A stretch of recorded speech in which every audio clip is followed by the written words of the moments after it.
You write in the book, there is no faith and no courage and no sacrifice in doing what is expedient. What do you say to those viewers that don't pursue their dreams and are locked into their careers because they are too afraid to take risks and pursue something meaningful? Well, the first thing I would say is, well, you should be afraid of taking risks and pursuing something meaningful. But you should be more afraid of staying where you are if it's making you miserable. You're paying a price by sitting there being miserable. You might say, well, the devil I know is better than the one I don't. It's like, don't be so sure of that. The clock is ticking. Yeah, and if you're miserable in your job now and you change nothing, in 5 years, you'll be much more miserable and you'll be a lot older. But isn't it a luxury to pursue what is meaningful? Our viewers have mortgages, they have children, they have payments and loans. It's a luxury to pursue because we lack the resources. Well, I don't remember now, I'm not talking about what makes you happy. It's a luxury to pursue what makes you happy. It's a moral obligation to pursue what you find meaningful. And that doesn't mean it's easy. It might require sacrifice. If you need to change your job too, let's say you have a family and children and a mortgage, you have responsibilities. You've already picked up those responsibilities. You don't just get to walk away scot-free and say, well, I don't like my job, I quit. That's no strategy. But what you might have to do is you think, well, this job is killing my soul. All right, so what do I have to do about that? Well, I have to look for another job. Well, no one wants to hire me. It's like, okay, maybe you need to educate yourself more. Maybe you need to update your curriculum vitae, your resume. Maybe you need to overcome your fear of being interviewed. Maybe you need to sharpen your social skills. Like, you have to think about these things strategically. If you're going to switch careers, you have to do it like an intelligent, responsible person. That might take you a couple of years of effort to do properly. We're built for struggle, us human beings. We're built to contend with the world. We're built to contend with reality. You want a challenge, and the best way that you can take on a challenge, because a challenge fortifies you. So you don't want to be secure, you want to be strong. And you get strong by taking on optimal challenges. And so you lay out your destiny in the world, and you take the slings and arrows of fate, and you make yourself stronger while you're doing so. And you might fail, and fortune might do you in. But it's your best bet. And you know, people have extracted unbelievable successes out of catastrophic failures. And I'm not saying that in a naive way. I know perfectly well what happens to people. You know, you're doing fine in life and then you get cancer, and then 6 months later you're dead. And all the heroism in the world isn't going to save you at that point. But that's not the point. That's not the point. Life is bounded by mortality. But that doesn't mean that you don't get out there and contend, and you develop by contending, and you minimize the net amount of suffering in the world. And that's something, man, that's something to do. Compare yourself to who you were yesterday, not to who someone else is today.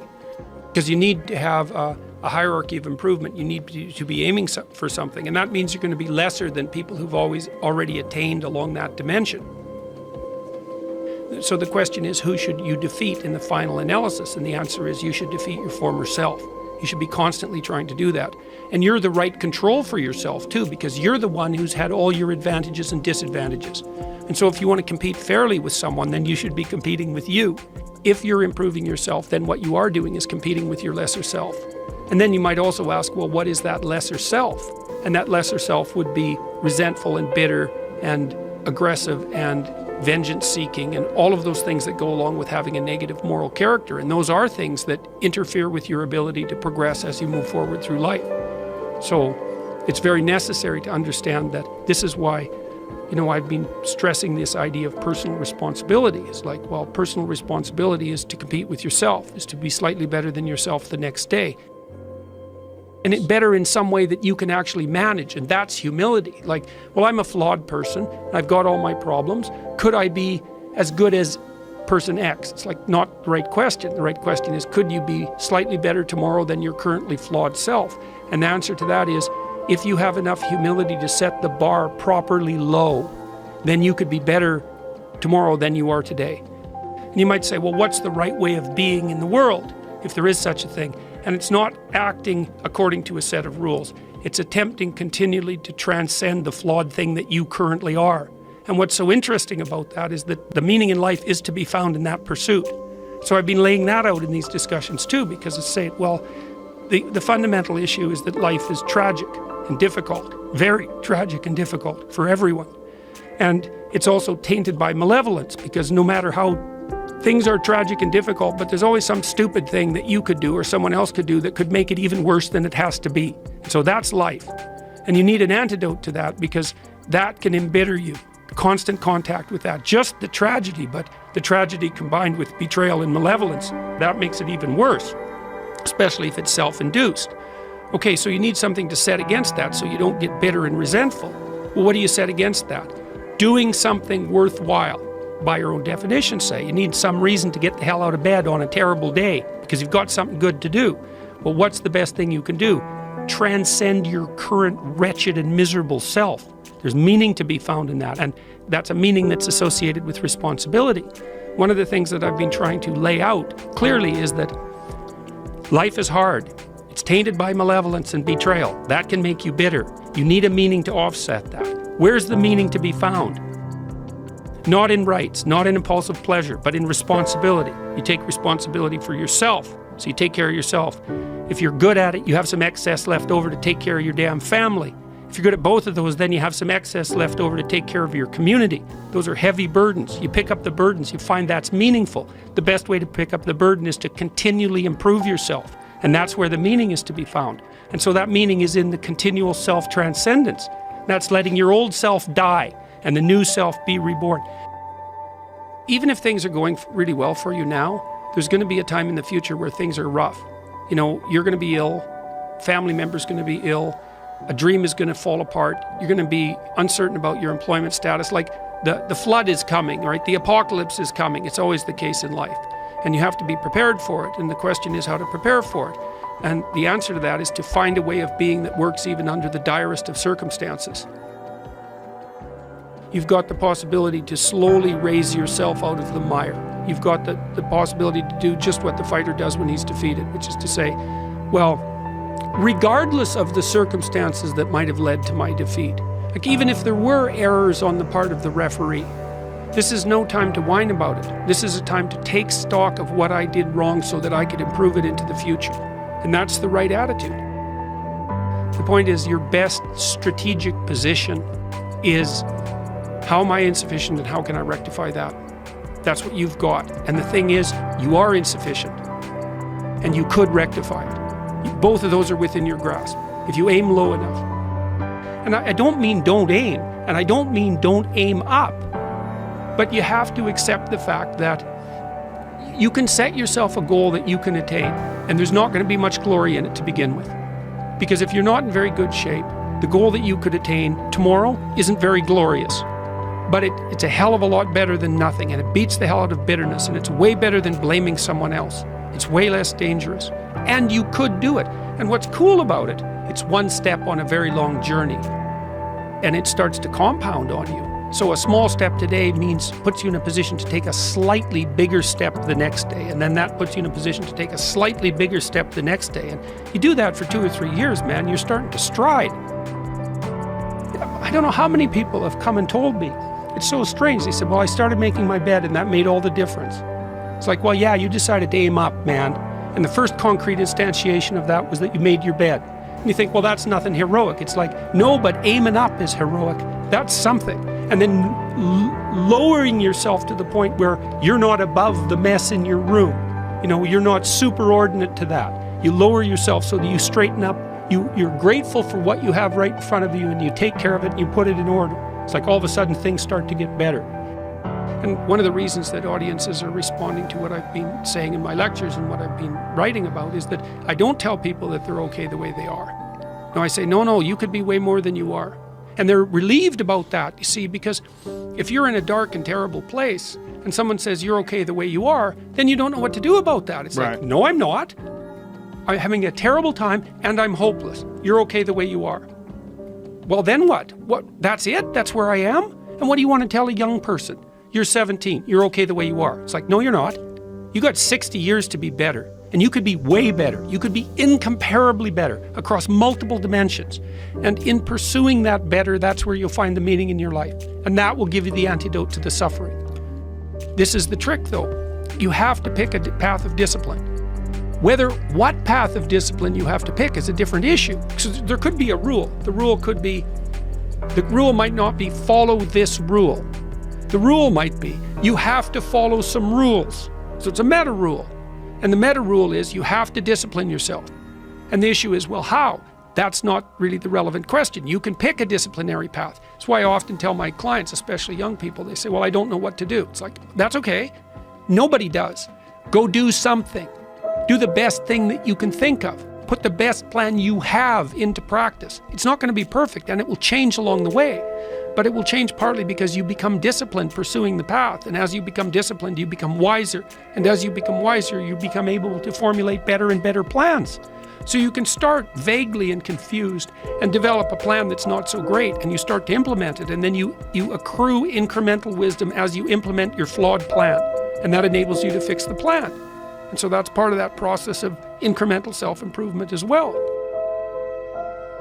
Imagine you only have $100,000 to go buy a house. And so you go look at this house, and it's like, Jesus, this house, man, it's like it needs a lot of work. It's like, well, that's all you've got. Well, are you going to pretend that the house is okay the way it is? Or are you going to look for where it's rotten and where the plumbing doesn't work and where the stove doesn't work? You have to go and look and see where everything needs to be fixed. And that is harsh, man.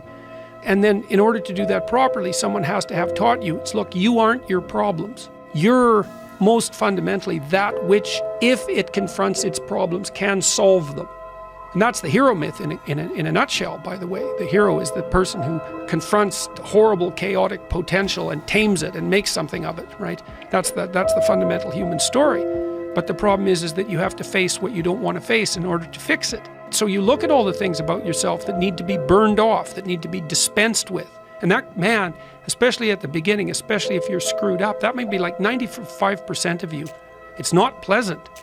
But if you know that you're the thing that can transcend your problems, most fundamentally, if you know you're the thing that, if it faces the problems, can transcend them, then you have the faith that would enable you to take stock of who you are.